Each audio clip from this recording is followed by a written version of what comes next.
வணக்கம். நம் ஆரோக்கியத்தையும் ஆயுளையும் கூட்டும் அதிசய பழம் அத்திப்பழம். அத்திப்பழத்தில் வைட்டமின் சி, கே, இரும்புசத்து, கால்சியம், பாஸ்பரஸ், மெக்னீசியம், தயாமின், நார்ச்சத்து போன்ற சத்துக்கள் உள்ளன. இரத்த அழுத்த பிரச்சனை இருப்பவர்களுக்கு அத்திப்பழம் ஒரு வரப்பிரசாதமாகும். இரத்த நாளங்களில் உள்ள அழுத்தத்தை குறைக்க அத்திப்பழம் பேருதவி புரிகிறது. எனவே உயர் இரத்த அழுத்த பிரச்சனை இருப்பவர்கள் தினமும் 2 முதல் 3 வரை பழங்களை சாப்பிடலாம். இந்த பழங்களை தண்ணீரில் ஊறவைத்தும் சாப்பிடலாம். அனீமியா பிரச்சனை உள்ளவர்களும் அத்திப்பழத்தை சாப்பிட்டு வந்தால் பெரும்பலனை அடையலாம். உடலில் ஹீமோகுளோபின் குறைவாக இருந்தால் தினமும் 3 முதல் 5 வரை அத்திப்பழங்களை தண்ணீரில் ஊறவைத்துவிட வேண்டும். பிறகு மறுநாள் காலையில் ஊறவைத்து தண்ணீருடன் பழத்தையும் சாப்பிட்டு வந்தால் இரத்த உற்பத்தி அதிகமாகும். இரத்த சோகையும் காணாமல் போகும்.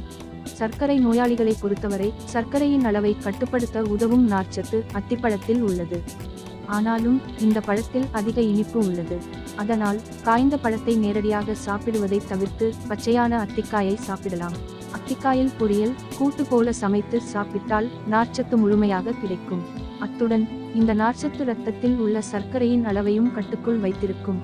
பலவீனங்கள பாலியல் நோய்களை போக்கவும் ஆண்மை குறைபாடுகளை போக்கவும் இந்த அத்திப்பழம் உதவுகிறது. உடல் பலவீனத்தை குறைத்து நரம்புகளை பலப்படுத்த அத்திப்பழங்களை சாப்பிட்டு வந்தாலே போதும். இந்த அத்திப்பழத்தை தினமும் இரவில் ஊற வைத்து காலையில் எழுந்ததும் வெறும் வயிற்றில் சாப்பிடலாம். அல்லது இரவு தூங்கும் முன் பாலில் இதை கலந்து குடித்தாலும் பலன் கிடைக்கும். தாம்பத்தியத்தில் ஈடுபாடு குறைந்திருப்பவர்களும் இரவு நேரத்தில் 2 அல்லது 3 அத்திப்பழத்தை சாப்பிட்டு வந்தால் பாலுணர்வு அதிகரிக்கும்.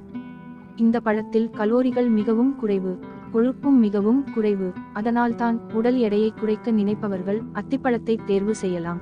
கால்சியம் பிரச்சனை பெண்களுக்கு இரும்புச்சத்து குறைபாடு போலவே கால்சியம் குறைபாடுகளும் ஏற்படும். அந்த குறையையும் அத்திப்பழம் போக்குகிறது. உலர் அத்திப்பழங்களை தொடர்ந்து சாப்பிட்டு வரும்போது எலும்புகளின் அடர்த்தியை அதிகரிக்க செய்கிறது. இதனால் மூட்டு வலி, முதுகு வலி, முழங்கால் வலி போன்ற எலும்பு சார்ந்த பிரச்சனைகளுக்கு நிவாரணம் கிடைக்கும். அதிகப்படியான ஆன்டி ஆக்சிடென்ட் சத்துக்களை கொண்ட இந்த பழம் புற்றுநோய் செல்களை அண்டவிடுவதில்லை. இதய நோய்களை நெருங்க விடுவதில்லை. உடலில் உள்ள வாதம், பித்தத்தை போக்க அத்திப்பழத்தை சாப்பிட்டு வந்தாலே போதும். மலச்சிக்கல் என்றாலே பழங்கள் சாப்பிடுவார்கள். ஆனால் இந்த அத்திப்பழம் நாள்பட்ட மலச்சிக்கலை தீர்க்கக்கூடியது. உடலை சுத்தம் செய்து குடல் தொற்று, ஆசனவாய் வெடிப்பு உள்ளிட்ட பிரச்சனைகளையும் சேர்த்து தீர்க்கிறது. அத்திப்பழம் சாப்பிடுவதால் ஏற்படும் பக்க விளைவுகள். உடலில் ஏதேனும் சத்துக்கள் தேவை என்பதற்காக சில மருத்துவம் நிறைந்த பழங்களை சாப்பிட்டு வந்தாலும் அவை சில நேரங்களில் உடலுக்கு நஞ்சாக மாறுகின்றது. கர்ப்பிணி பெண்கள் இரும்பு சத்து அதிகம் உள்ள அத்திப்பழம் கர்ப்பகாலத்தில் ஏற்படும் இரத்த சோகையை தடுக்கும் என்பதால் கர்ப்பிணிகள் அத்திப்பழம் உண்ணலாம். மேலும் உலரத்தி பழத்தில் 7 மடங்கு அதிகமாக இரும்பு சத்து இருக்கும் என்பதால் உலர்பழம் சால சிறந்தது. அத்திப்பழம் சாப்பிடக்கூடாதவர்கள், செரிமானம் சார்ந்த நோயுள்ளவர்கள், அதற்கு மருந்து எடுப்பவர்கள் அத்திப்பழம் உண்பதற்கு முன் தங்கள் மருத்துவரின் ஆலோசனை பெற வேண்டும். பொதுவாகவே நாள்பட்ட நோய் உள்ளவர்கள், அதற்காக தொடர் மருந்துகள் உண்பவர்கள் ஒரு முறை மருத்துவ ஆலோசனைக்கு பிறகு புது உணவுகள் எடுப்பது நல்லது.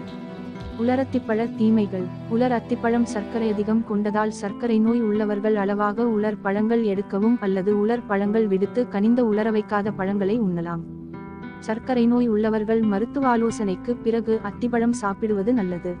நீரிழிவு நோய். அத்திப்பழம் இரத்த சர்க்கரை நோய்களை குறைத்து வந்தாலும் இதனை அதிகமாக தொடர்ந்து சாப்பிட்டு வரும்பொழுது இரத்த சர்க்கரையின் அளவை மிகவும் அதிகமாக குறைத்துவிடும். இதனால் பல பின் விளைவுகளை சந்திப்பது போல இருக்கும். எனவே நீரிழிவு நோயால் பாதிக்கப்பட்டு மாத்திரை எடுத்துக்கொள்பவர்கள் அத்திப்பழத்தை சாப்பிடுவதை தவிர்ப்பது நல்லது. ஆஸ்துமா ஏற்பட காரணம். ஆஸ்துமா நோயால் அவதிப்படுபவர்கள் அத்திப்பழத்தை சாப்பிடக்கூடாது என்று மருத்துவர்கள் கூறுகிறார்கள். சிலருக்கு பிறந்ததில் இருந்தே ஒவ்வாமை, அலர்ஜி மற்றும் ஆஸ்துமா பிரச்சனைகள் இருக்கும். இது போன்ற பிரச்சனை உள்ளவர்கள் கட்டாயம் அத்திப்பழத்தை சாப்பிடுவதை தவிர்ப்பது நல்லது. ஆகவே நம் உடலுக்கு இது போன்ற பல நன்மைகளை பயக்கும் அத்திப்பழத்தை அளவோடு சாப்பிட்டு வளமோடும் நலமோடும் நோயற்ற வாழ்வோடு நீண்ட காலம் வாழ்ந்திடும்.